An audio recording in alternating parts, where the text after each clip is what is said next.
Hello, everybody. Thanks for joining me to talk about the trade-offs of hosting biodiversity on your farm. So I wanted to start off by considering what the average person might think of when they think of a farm. And they probably imagine something like this, a wheat field stretching off for miles into the distance. And even a conventional farmer might say this wheat field is a simple landscape solely for food production. But I think we all know that is only half of the picture.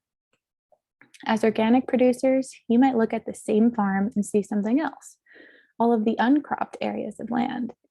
These small green patches are diverse places worth paying attention to. They host all kinds of plants, insects, and small mammals that probably affect our crop production. And these patch habitats offer an opportunity to expand our view of agriculture and incorporate biodiversity into our practices.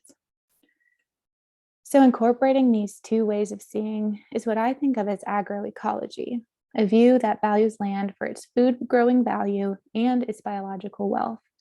It can incorporate both agriculture and conservation in the same place. And as organic producers, I know that many of you see the world this way too. So when it comes to incorporating biodiversity on your farm, the question I'm asking is, what are the effects, both positive and negative, of including refugia or patches of green space? What effect do these have on our food production? So a refuge can be a deliberate conservation choice. Like this first one on the left, an unproductive patch of land the farmer decided to stop cultivating and plant with a mix of natives and cover crops. Or like the two on the right, a refuge can be naturally occurring. These two areas were just too low to cultivate, so the farmer leaves them in their natural state. So what are the effects of these areas in terms of biodiversity and food production on our farms? So I've been looking at biodiversity on 3 different farms in Montana in terms of plant, insect, and then seed predation to look at small mammal activity. We also want to know what kind of ecosystem services and trade-offs are involved with the biodiversity. So we can look at this in terms of yield, crop nutrition, and those seed predation values as a function of distance from the refuge. Today, I'm just going to talk about the results from Farm 1 and 3 because they are both under organic production. So last summer on Farm 1, if you look at this left-hand figure, we did not see a significant difference between the number of plant species found in the control field versus the field with a refuge. So one reason for this is that we all know this was a pretty bad year for crop production, and the barley in this field wasn't doing so well. There were a lot of volunteers and weedy species, so that upped the species richness in the crop field. So that might explain the lack of difference between the two field types. And then I've also noticed that compared to the conventional farm I work on, there's always much less difference in species richness on organic farms because the other producer isn't using any sort of polycropping, and he's also spraying out all of his weeds. So that could explain that. But if we look at the figure on the right, we see a significant decline in plant species richness as we move from the refuge into the crop field. So this is due to the fact that the refuge hosts many more native species than the field does. And this indicates that the refuge is actually hosting plant diversity of some sort. Same for Farm 3. You can see that there is no significant difference between the control and the refuge. And then opposite from Farm 1, we see not a significant, but a slight increase in species richness as we move from the refuge into the field. And so, as I mentioned, this difference is probably due to a difference in management. This refuge is really young, and it was just planted a few years ago from a bare patch. So over time, we would expect to see that the species richness here would actually start to go up. So moving on to insects, we can see that there's a clear decline in species richness as we move from the refuge into the crop field. We see that same trend for the third farm.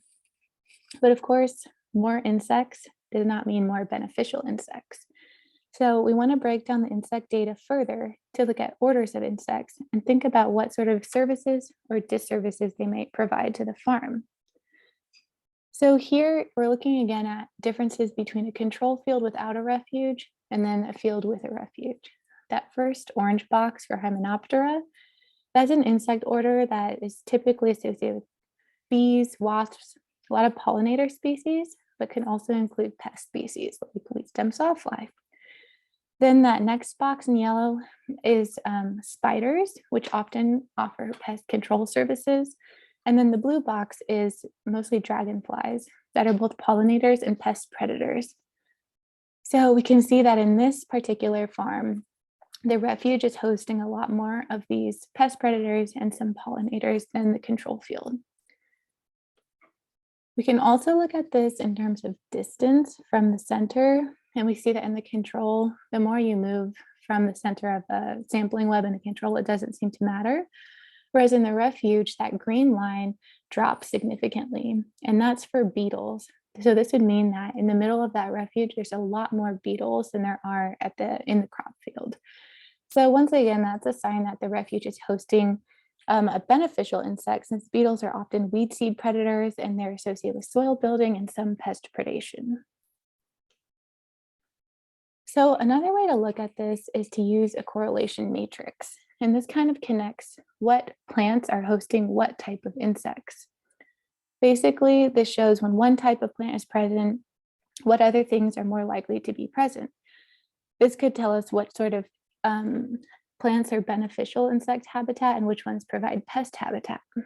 So the one red dot is the only negative correlation in the data set. And the red dot shows that beetles are negatively correlated with distance from the refuge, which we saw with that previous regression in the green line. Then the positive correlations in blue show us, for example, in the second row, that aphids are associated with kochia and switchgrass, and that beetles, flies, spiders, and caterpillars are associated with barnyard grass. So using a matrix like this could help us plan some sort of refuge planting to know what kind of insects do we want to see, and then we can provide that type of seed. So switching gears to seed predation, I tested this by laying out seed traps in the field using 2 types of crop seeds and 2 types of weed seeds to see what animals prefer.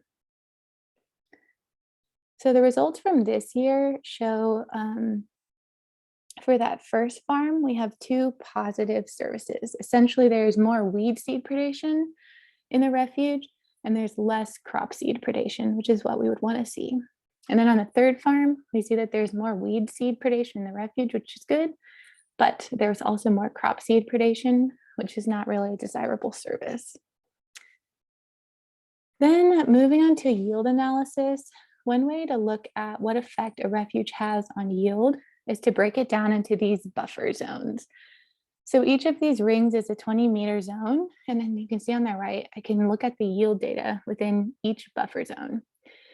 And essentially what I found for one of the other farms is that the yield declines with the distance from the refuge. So every 20 meters I move away from the refuge, I'm losing about 1.2 bushels. So that could be have many explanatory variables that we're not sure about yet, but that's something I plan on working on in the future and incorporating this into a multiple regression. So the last thing to look at is grain quality. And this year, using our WSARE funds, we were able to get grain samples and look at protein, iron, moisture, and total polyphenols. And you can see from these values, none of these are significant because there's only 10 samples. And what is interesting to see is just these trends in differences. And some significant values were found in grain quality depending on the control and the refuge. So you can see here that there is significantly higher protein in the control field and significantly higher moisture in the refuge field. As for this one, there's significantly higher polyphenols in the control field. And both the higher protein and polyphenols are typically associated with more moisture stress. And the fact that we see significantly higher moisture in the refuge might explain this. So polyphenols are typically associated with antioxidants, and they're usually a positive indicator of food nutrition, but there are many other things that could explain management differences. And that's something that I like to look at with hopefully a larger sample size in the future. But I do wonder what sort of water holding capacity differences are here in the refuge that might change grain quality. So overall, we can see that when we incorporate these wild conservation areas into our farms, there are going to be trade-offs, and that could be in terms of diversity itself, could be in terms of ecosystem services, and it could be in terms of your crop quantity and quality. And so just like the scientist here on the right, he's straddling that line between the refuge and the crop field, and we're trying to figure out which differences really matter here. And so thank you all for listening, and thank you to WSARE for funding this project. And please do reach out to me if you have any questions or comments. Thank you.